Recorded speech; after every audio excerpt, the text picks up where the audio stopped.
नमस्कार दोस्तों, आप सभी का हमारे YouTube channel study at home में स्वागत है।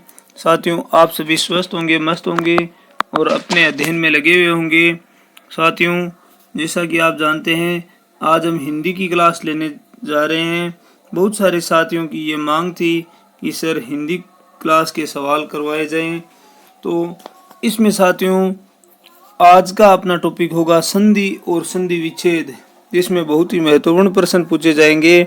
और यदि साथियों आप चैनल पर नए हैं तो इसको सब्सक्राइब जरूर करें, और मेरा वीडियो आपको अच्छा लगे, क्वेश्चन अच्छे लगे तो लाइक और शेयर करना ना भूलें। तो चलते हैं साथियों आज के सवालों की तरफ। देखिए, पहले मैं संधि के बारे में थोड़ी सामान्य जानकारी दे देता हूँ आपको, फिर हम क्वेश्चन हल करेंगे। पहला है कि संधि और उसके प्रकार, उसके बारे में है। तो संधि का मतलब होता है इसके भी यदि अपन दो टुकड़े करें तो सम धन धी, इंग्लिश में इस जिसको प्लस बोलते हैं इसको हिंदी में क्या बोलेंगे? धन। क्या बोलेंगे साथियों? धन, यानी जोड़ना होता है। तो सही उच्चारण इसका होता है धन। संधि का इसका टुकड़े करेंगे तो होगा सम प्लस दी, और जिसका अर्थ होता है मेल यानी मिलाना, दो शब्दों को जोड़ना या सार्थक वर्णों को जोड़ना। देखो, दो निकटवर्ती वर्णों के परस्पर मेल से जो विकार या परिवर्तन होता है वह क्या कहलाती है? संधि कहलाती है। ये तो संधि की परिभाषा हो गई।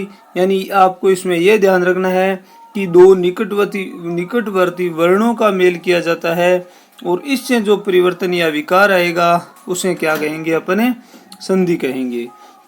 देखिए, संधि के तीन भेद होते हैं, चाहे अपन भेद कहें या संधि के तीन प्रकार कहें, एक ही बात है। पहला है स्वर संधि, दूसरा है व्यंजन संधि और तीसरी है विसर्ग संधि। ये संधि के तीन प्रकार हो गए साथियों। पहले मैं स्वर संधि के बारे में आपको बता देता हूँ। स्वर संधि क्या होती है? दो स्वरों के मेल से जो विकार उत्पन्न होता है या जो परिवर्तन होता है उसे क्या कहेंगे? अपने स्वर संधि। स्वर आप जानते होंगे कि हिंदी में 11 स्वर होते हैं। ए आ ई उ ए ऐ ओ औ और री। ये क्या होते हैं साथियों? 11 स्वर होते हैं। यहाँ जगह कम होने के कारण मैं लिख नहीं पा रहा हूँ। तो दो स्वरों के मेल से जो उत्पन्न विकार होगा उसका उदाहरण अभी आगे करेंगे, उसे अपने स्वर संधि बोलेंगे। दूसरी है व्यंजन संधि। व्यंजन का स्वर अथवा व्यंजन के मेल से उत्पन्न होने वाले विकार को व्यंजन संधि कहते हैं। इसमें एक व्यंजन और एक स्वर यदि दोनों हो तो व्यंजन संधि होगी, दोनों व्यंजन हो तो भी क्या होगी? व्यंजन संधि ही होगी यहाँ। ठीक है ना? इसका उदाहरण भी आगे आ जाएगा। इसे व्यंजन संधि कहेंगे। और विसर्ग संधि का मतलब होता है कि विसर्ग के साथ स्वर या व्यंजन के मेल से जो विकार आता है उसे विसर्ग संधि कहते हैं। जैसे विसर्ग आप जानते हो, अंग ए, जैसे ये दो बिंदु होते हैं ना, वो विसर्ग के संकेत है। आगे चलते हैं। देखो, पहला क्वेश्चन आज का ये है कि दो निकटवर्ती वर्णों के परस्पर मेल से जो परिवर्तन होता है उसे क्या कहते हैं? समास कहते हैं या संधि कहते हैं या कारक कहते हैं या उपसर्ग कहते हैं? यानी यहाँ सीधी सी बात है कि निकटवर्ती वर्णों का मेल हो रहा है। जब निकटवर्ती वर्णों का मेल हो रहा है तो उसको अपन क्या कहेंगे दोस्तों? इसे संधि कहेंगे। ठीक है, आगे चलते हैं अपने। देखो, दो निकटवर्ती वर्णों के परस्पर मेल से जो परिवर्तन होता है उसे संधि कहते हैं। और संधि तीन प्रकार की होती है। ठीक है, इसके बारे में हमने चर्चा कर ली। संधि के बारे में, यानी मुख्य रूप से तीन प्रकार की होती है। शब्दों के परस्पर मेल को समास कहते हैं, ये बात भी आप ध्यान रखना। और क्रिया के साथ संबंध बताने वाले शब्दों को कारक कहते हैं। क्रिया के साथ संबंध बताने वाले को कारक कहा जाता है। उपसर्ग, चारों शब्दों की यानी परिभाषा बता दी यहाँ। उपसर्ग वे शब्दांश होते हैं जो किसी शब्द से पूर्व जुड़कर उसके अर्थ में विशिष्टता ला देते हैं। उपसर्ग अलग चीज है, इनकी भी अपन आगे व्याकरण में चर्चा करेंगे। तो ये तो अपन का मुख्य बिंदु यहाँ संधि है। तो दो वर्णों के या दो निकटवर्ती वर्णों के मेल से जो परिवर्तन होता है उसे क्या कहेंगे? संधि कहेंगे। दूसरा क्वेश्चन है कि एक कथन गलत है, इनमें से वो गलत कथन आपको छांटना है। संधि में दो पक्षों का मेल होता है, पहला ऑप्शन ये दे दिया। दूसरा दिया है संधि तोड़ने को विच्छेद कहते हैं, ठीक है।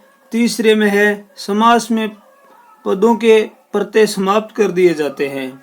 और चौथा है समास तोड़ने को क्या कहते हैं, विग्रह कहते हैं। तो इसमें क्या सही हो सकता है साथियों, तो यहाँ देखिए साथियों, संधि में दो पक्षों का मेल होता है, ये कथन गलत है। ये कथन क्या हो जाएगा, ये कथन गलत हो जाएगा। दो पक्षों का मेल नहीं होता है, दो वर्णों का मेल होता है। संधि तोड़ने को विच्छेद कहते हैं, ये सही बात है। और समास में पदों के प्रत्यय समाप्त कर दिए जाते हैं, ये भी ठीक है। और समास तोड़ने को विग्रह कहते हैं, ये भी सही है, यानी ये गलत है, ठीक है ना। यहाँ कथन ये बात थी कि गलत कौन सा है, तो पहला गलत हो जाएगा। देखिए, दो समीपवर्ती वर्णों के मेल से जो शब्द परिवर्तन होता है उसे संधि कहते हैं। संधि में दो पक्षों का मेल नहीं होता है, बाकी दो वर्णों का मेल होता है, तो ठीक है। आगे चलते हैं। संधि के तीन भेद होते हैं, कौन कौन से होते हैं दोस्तों? स्वर संधि, एक पहला तो आ गया स्वर संधि, इसकी चर्चा अपन कर चुके हैं। दूसरी है व्यंजन संधि और विसर्ग संधि, ये पहला ऑप्शन ही हो जाएगा। अण संधि कोई संधि नहीं होती है, अयादि होती है, यानी वो स्वर संधि का भाग है, ठीक है। व्यंजन संधि अलग होती है, यण भी होती है, यण भी स्वर संधि का भाग है, ठीक है। अयादि और व्यंजन भी होती है, लेकिन मुख्य रूप से जो संधि के भेद है वो कितने हैं? तीन भेद होते हैं संधि के, ठीक है। इस बात का आप ध्यान रखना, और वैसे आप जानते ही होंगे। देखिए क्या कह रहा है कि संधि के तीन भेद होते हैं, स्वर संधि, व्यंजन संधि और विसर्ग संधि। और स्वर संधि के देखो 5 उपभेद है, ये इंपॉर्टेंट बात है। स्वर संधि के 5 उपभेद कौन कौन से होते हैं? पहला है दीर्घ स्वर संधि, वृद्धि स्वर संधि, गुण स्वर संधि और यण स्वर संधि चौथी, और पांचवी है अयादि स्वर संधि। ये मुख्य रूप से इससे संबंधित क्वेश्चन आते हैं, और आज हम इन्हीं के ज्यादातर सवाल करेंगे स्वर संधि से संबंधित। आगे चलते हैं। क्वेश्चन नंबर 4 है कि निम्नलिखित शब्दों में से स्वर संधि को पहचानिए। इनमें से स्वर संधि कौन से शब्द में है? तो पहला है साथियों उज्ज्वल, दूसरा है दिग्दर्शन, तीसरा है पुस्तकालय और चौथा है सद्गति। तो यहाँ यदि अपन स्वर संधि की बात करें तो इस पुस्तकालय में स्वर संधि होगी। किसमें होगी साथियों? पुस्तकालय में क्या हो जाएगी? स्वर संधि होगी। बाकी उज्ज्वल, दिग्दर्शन और इस सद्गति में व्यंजन संधि होगी।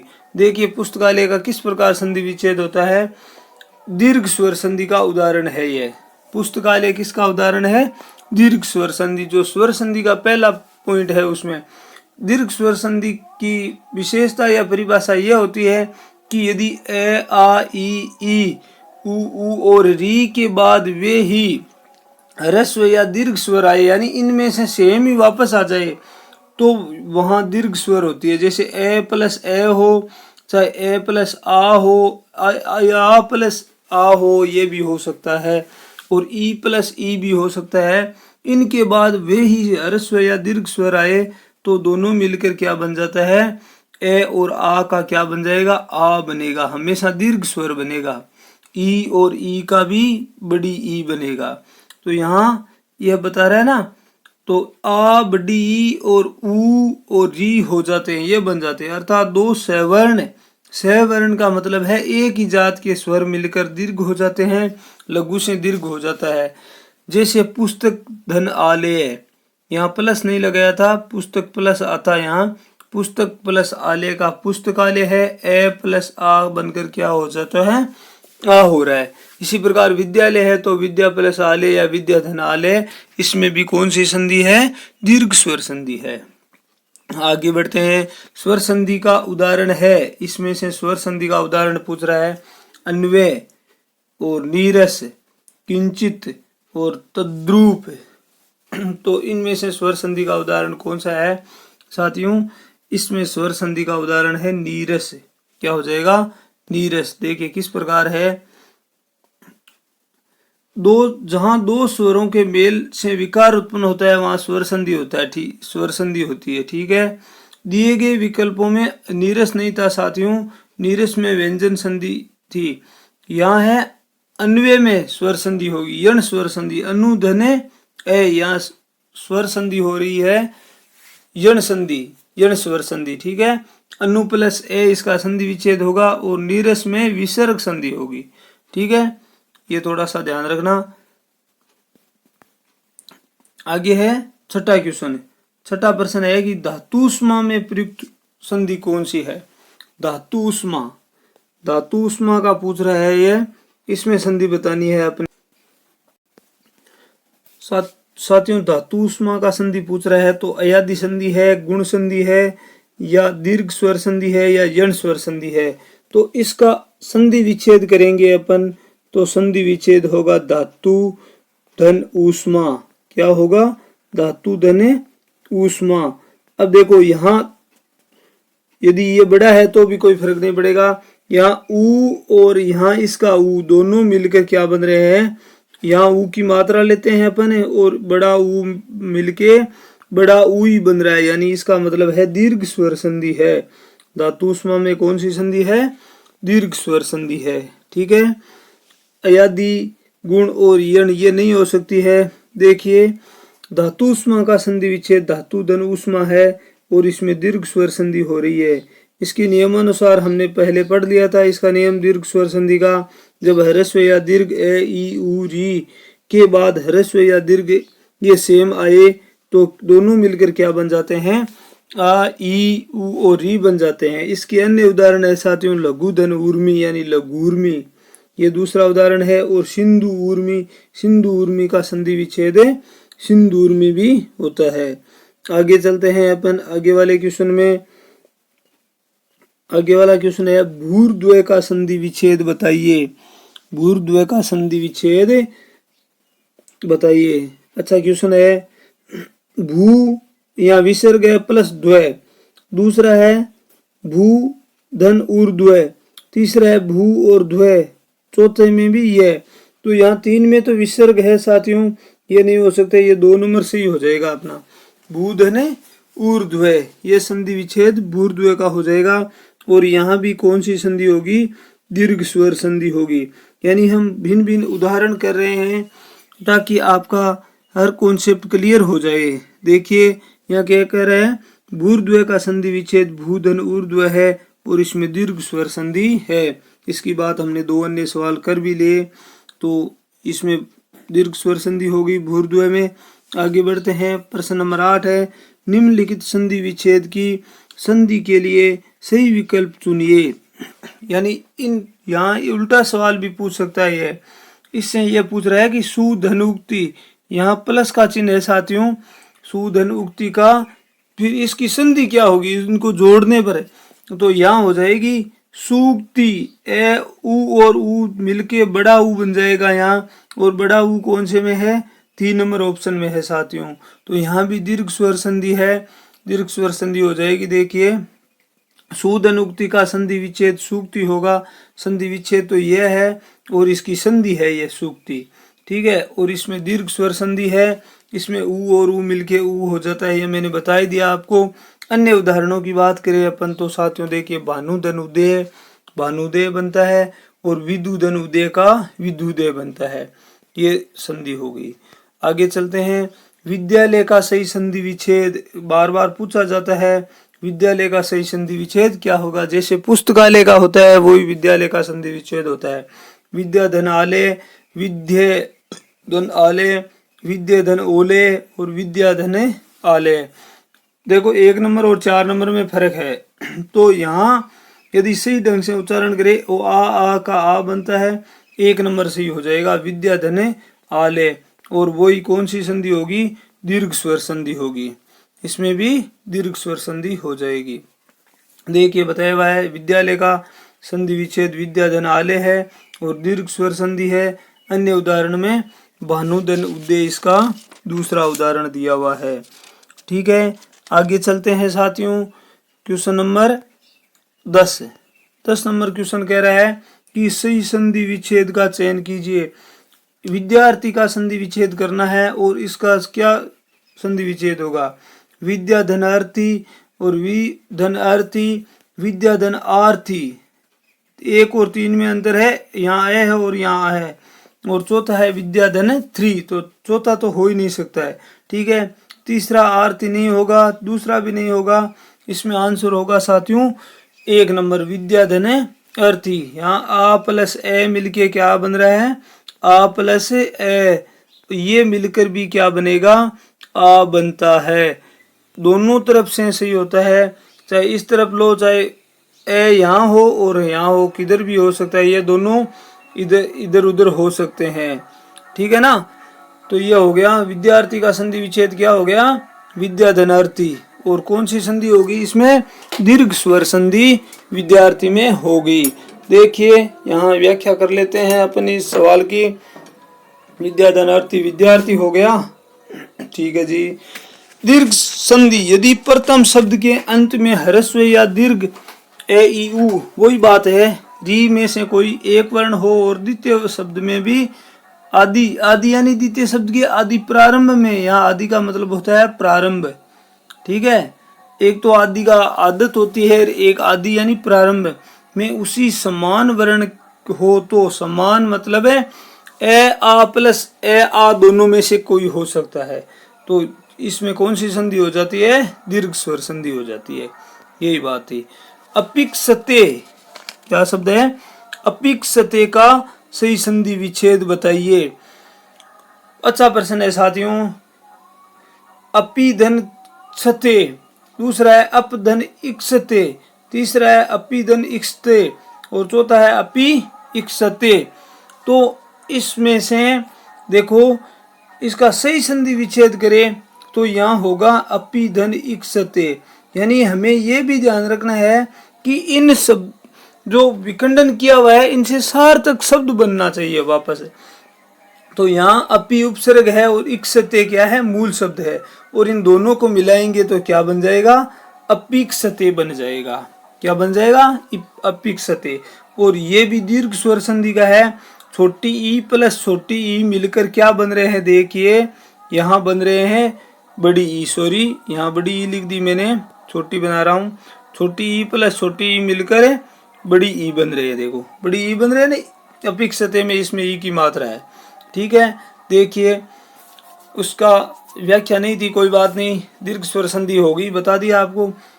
12वां है वो भी अच्छा प्रश्न है। देखिए साथियों, शीतर्तु का संधि विच्छेद कौन सा होगा, यानी इसका संधि विच्छेद कीजिए। शीत पहला है शीत धन ऋतु, उसके बाद दूसरा है शीता धन ऋतु, और तीसरा है शीत धन ऋतु, और चौथा है शीत धन ऋतु। एक तो ऋषि वाला री है और ये री है, तो इसमें साथियों सही होगा ये शीत धन ऋतु, शीत धन ऋतु।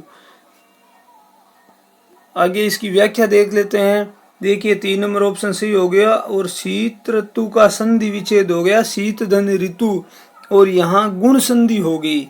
गुण संधि में देखो क्या नियम होता है, संधि के नियमानुसार ए और आ के बाद यदि री आए तो दोनों मिलकर अर हो जाते हैं। गुण संधि का अलग उदाहरण है, यानी ए ओब्लिक आ, ये दोनों है, और इसके बाद री ऋषि वाला री आए तो क्या बन जाता है, अर हो जाता है। बाकी ए आ के बाद ए आ के बाद ये री आ रहा है ना, तो अर आ जाता है। ए आ के बाद ई आए तो ए हो जाता है, ए आ के बाद ऊ आए तो ओ हो जाता है। वो उदाहरण भी आगे अपन अभी कर लेंगे। देखिए आगे वाले क्वेश्चनों में आ जाएगा महाईश। देखो यहाँ क्या हो रहा है, महाईश का संधि रूप होगा, महाईश का संधि रूप हो जाएगा साथियों महेश। क्या होगा, महेश। यहाँ आ और ई मिल रहे हैं, दोनों आ ई दोनों मिल रहे हैं, और क्या बन रहा है, ए बन रहा है। तो ये किस संधि का उदाहरण है, गुण संधि का उदाहरण है। आ तो महा है में जो आ है वो है साथियों, और ई है ईस वाला, तो इससे ए बन रहा है। ये गुण संधि में ही बनता है आ ई ए, तो ये गुण संधि हो जाएगी। ये भी देख सकते हैं आप, यहाँ महा ईस का संधि रूप महेश होगा, यहाँ गुण संधि है। जब ह्रस्व या दीर्घ स्वर ए ई उ री आए तो ये क्रम से किस में चेंज हो जाते हैं, ये मैंने आपको बता ही दिया। ए, ओ और अर में चेंज हो जाते हैं। अन्य उदाहरण आप देख सकते हैं, देव धन इंद्र, देवेंद्र। गुण संधि का उदाहरण है चंद्र धन उदय, चंद्रोदय। यहाँ चंद्र धन उदय में क्या बन रहा है, ए उ ओ बन रहा है, चंद्रोदय। ठीक है, बढ़ते हैं आगे वाले सवाल में। मदोन्मत्त का संधि विच्छेद ज्ञात कीजिए। अच्छा क्वेश्चन है दोस्तों, मदोन्मत्त। तो यहाँ पहला ऑप्शन है मदन धन उन्मत्त, दूसरा है मदोन धन मत, तीसरा है मद धन उन्मत्त और चौथा है मदोधन उन्मत्त। तो इस हिसाब से साथियों इसका सही संधि विच्छेद होगा मद धन उन्मत्त। यहाँ भी क्या हो जाएगा, ए और उ मिलके क्या बनेंगे, ए धन उ। इसको मिलाएंगे तो यहाँ ओ बन जाएगा। ये भी एक गुण स्वर संधि का उदाहरण है। आप व्याख्या दे सकते हो, मदोन्मत्त का संधि विच्छेद होगा मद धन उन्मत्त। यहाँ प्लस का चिन्ह नहीं लगाया हुआ था, यहाँ प्लस आ जाएगा। ठीक है, और मदोन्मत्त में गुण संधि होगी, यह मैंने बता ही दिया आपको, ए उ का ओ बन गया। आगे देखो, अन्य उदाहरण है नर धन इंद्र, नरेंद्र और दया धन उर्मी, दयोर्मी। ये भी हो सकता है। सप्त ऋषि का सही संधि विच्छेद ज्ञात कीजिए। अच्छा प्रश्न है साथियों। पहला है सप्तर ऋषि, दूसरा है सप्त धन ऋषि, तीसरा है सप्त धन ऋषि और चौथा है सप्तर और ऋषि। तो यहाँ ध्यान रखना है, ए और री का अर बन रहा है, तो 2 नंबर में तो विसर्ग है, इसके कारण ये सही नहीं हो सकता। यहाँ 3 नंबर ऑप्शन सही हो जाएगा सप्तऋषि में, और इसमें भी गुण संधि होगी। देखो सप्तऋषि का संधि विच्छेद सप्त धन ऋषि होगा। यहाँ प्लस चिन्ह नहीं लगाया, प्रिंट करने वाले ने मिस प्रिंट कर दी। सप्तऋषि में भी गुण संधि है। अन्य उदाहरण है, देखिए साथियों, देव इंद्र, देव धन इंद्र का देवेंद्र बनता है, जल उर्मी का जलोर्मी बनता है। ठीक है, और नर ईश का नरेश बनता है, महा ईश का महेश बनता है।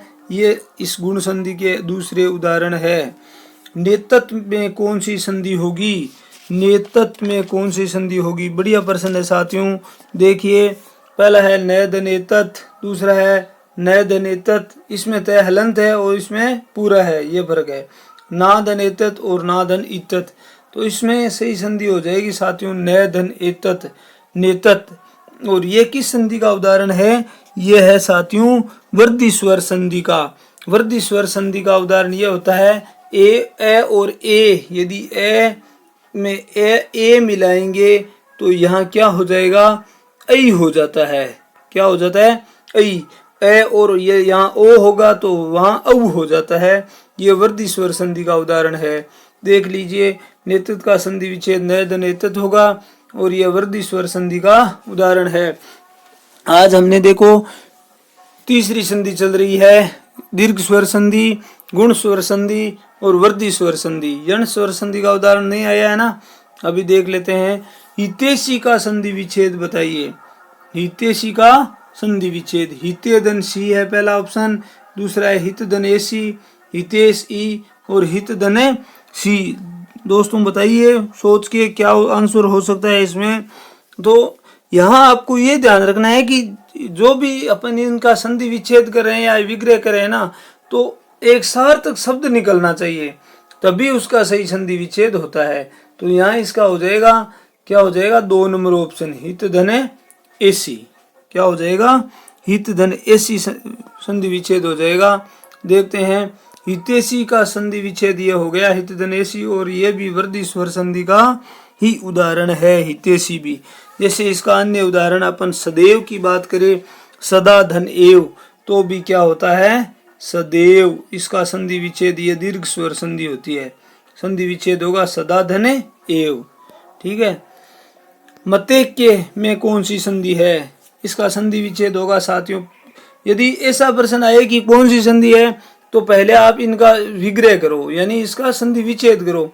मत धन ऐक्य, जैसे ही आप ये करोगे ना तो आपको पता चल जाएगा। मत धन ए क्या बन रहा है, ऐ बन रहा है, ऐ बन रहा है ना। तो ऐ किस में बनता है, वृद्धि स्वर संधि में बनता है। वृद्धि स्वर संधि में बनता है तो 4 नंबर ऑप्शन अपना सही हो जाएगा। देखिए, मतेक्य वृद्धि स्वर संधि है, वृद्धि स्वर संधि है ना।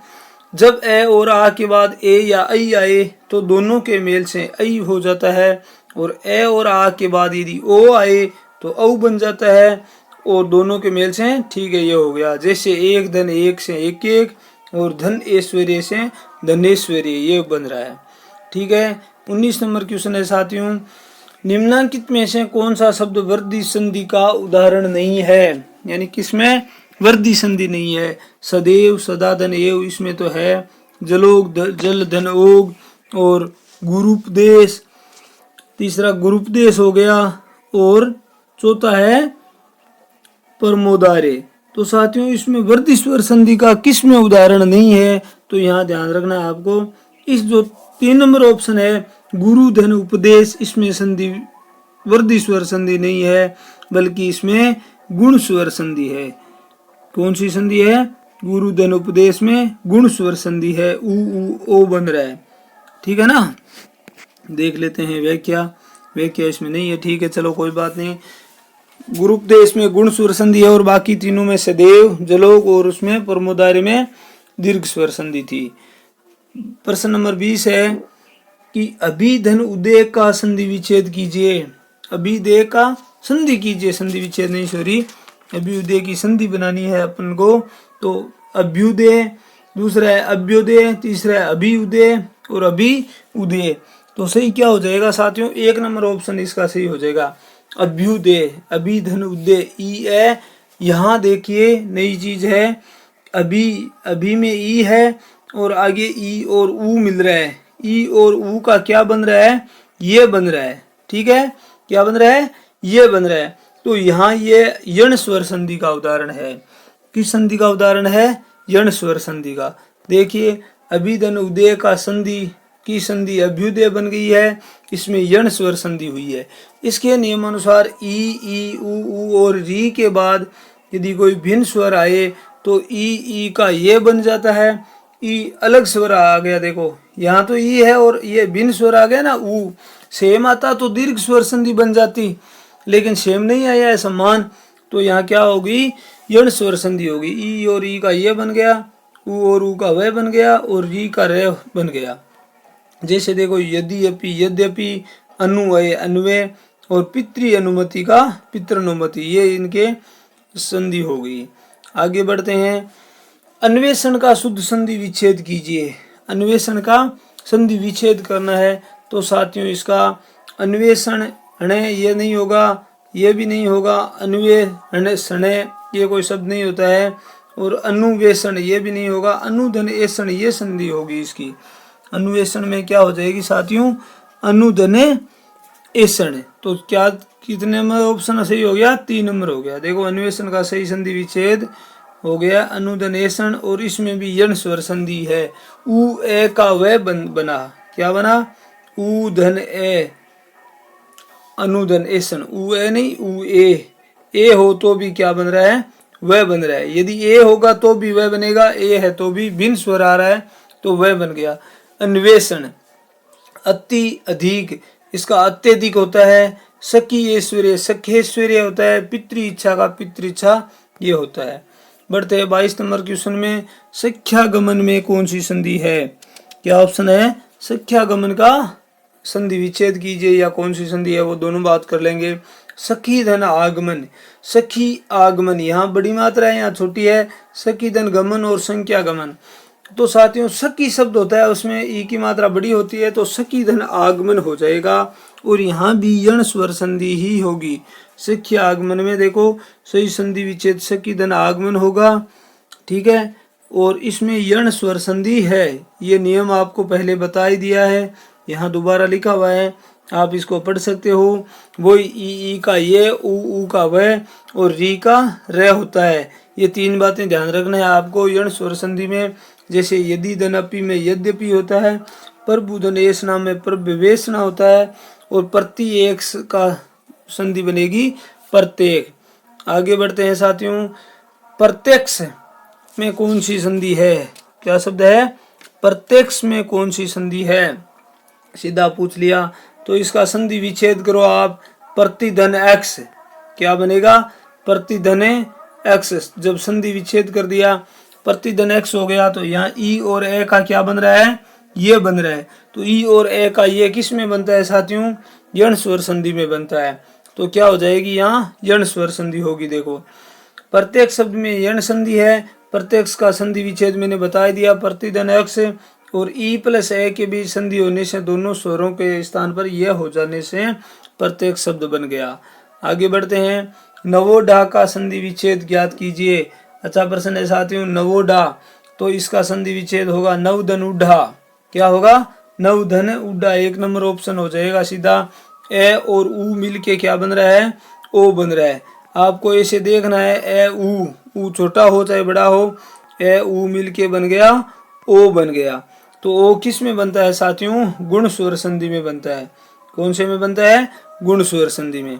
हो सकता है देखो व्याख्या आ जाए, नव धन उड्डा में ए ऊ ओ बना और जिसमें गुण स्वर संधि हो रही है। ठीक है, आगे 25वां प्रश्न है, अन्विक्षा। क्या शब्द है साथियों, अन्विक्षा का संधि विच्छेद कीजिए। अन धन विक्षा, अन धन विक्षा, अनुधन इक्षा और अनुधन इक्षा। तो साथियों इसका होगा अनुधन इक्षा। क्या होगा साथियों, अनुधन इक्षा हो जाएगा। और कौन सी संधि हो जाएगी इसमें, ऊ और ए का क्या बन रहा है, वह बन रहा है। तो अभी व्याख्या कर लेते हैं। देखो व्याख्या है, अन्विक्षा का संधि विच्छेद अनुधन इक्षा होगा और यण स्वर संधि ही होगी। ठीक है, और ये परिभाषा अपन को बताई दी है कि ई और ऊ के बाद असमान स्वर आए तो ई का ये हो जाता है, ऊ का वह हो जाता है और री का रे हो जाता है। जैसे अति धन आवश्यक, यहाँ प्लस का चिन्ह है, अति धन आवश्यक का अत्यावश्यक होता है और अनु ए का अन्वय होता है। ये अच्छा शब्द है, इसको थोड़ा सा ध्यान रख लेना, मोस्ट है। तो ये साथियों आज के अपने 25 क्वेश्चन थे संधि से संबंधित। किस प्रकार लगे, आज हमने स्वर संधि के भेद, जो 4 भेद पढ़े हैं, इनके विभिन्न उदाहरण किए हैं। अब स्वर संधि में अयादि संधि बाकी बची है और बाकी व्यंजन संधि और विसर्ग संधि के सवालों के वीडियो में अगली क्लास में लेकर आऊंगा। तो तब तक आप जुड़े रहें। तो यदि साथियों आपको वीडियो अच्छा लगा तो लाइक और शेयर करना न भूले। धन्यवाद। जय हिंद, जय भारत।